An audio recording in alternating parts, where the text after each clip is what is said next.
There is this story of a captain who was the leader of a fleet of ships. They hunted pirates and other miscreants of the sea.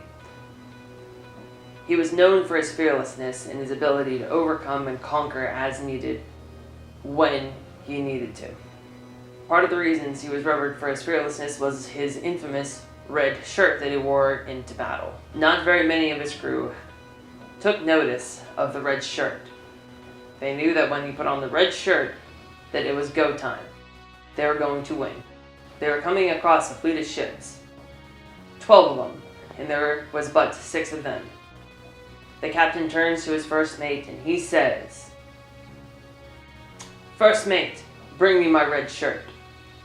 First mate goes off, gets his red shirt. Captain goes into his cabin, he changes, he puts on his red shirt, he draws his sword and he says, "Let's go to battle." They go through, they fight.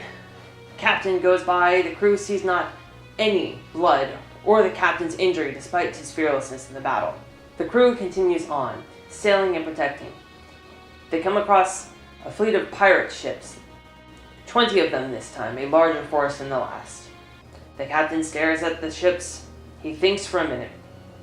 Then he turns to his first mate and he says, "Hey, bring me my red shirt."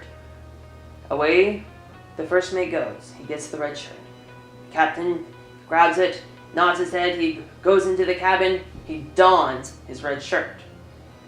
He comes out, raises his sword and says, "To battle." Crew follow him into the battle. It was closer than the last, but they still won. The captain, not any signs of injury on him.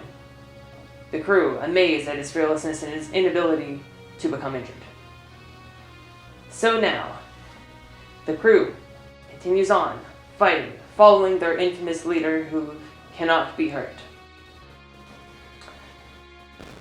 They come across a very large fleet of ships, double the last, 40, to their smaller army of 6. The first mate runs up to the captain. The captain, staring at the massive armada, looks at the first mate. The first mate turns back to him and says, "Do you want your red shirt?" Holding it up. The captain stops.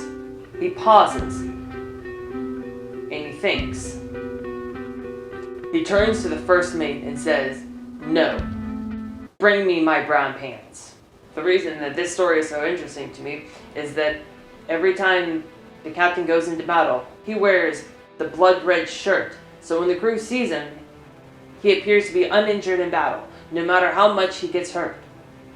Due to the shirt being red, they can't tell that he is bleeding or when he suffered an injury. The comical part to me, of course, is that the brown pants. We all know why the captain would need brown pants. Now, as I go through, and I'm in more of a leadership position at where I work, I've kind of realized I do have a set of my my proverbial red shirt. When it's about to go down, I have my red shirt equivalency that I use. All leaders that I've seen use them, and I find this to be very, very interesting.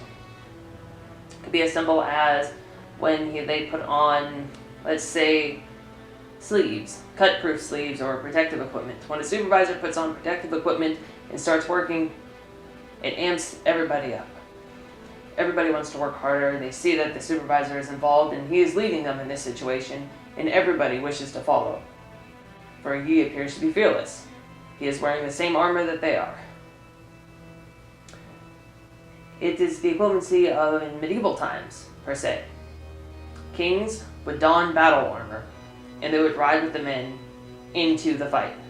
They would fight for part of the time, in their battle armor on their steed, fearlessly pushing in to the invading force. Now all the foot soldiers saw this, that even their king was fighting, so they were able to follow him. And this king wore his proverbial red shirt, his suit of armor.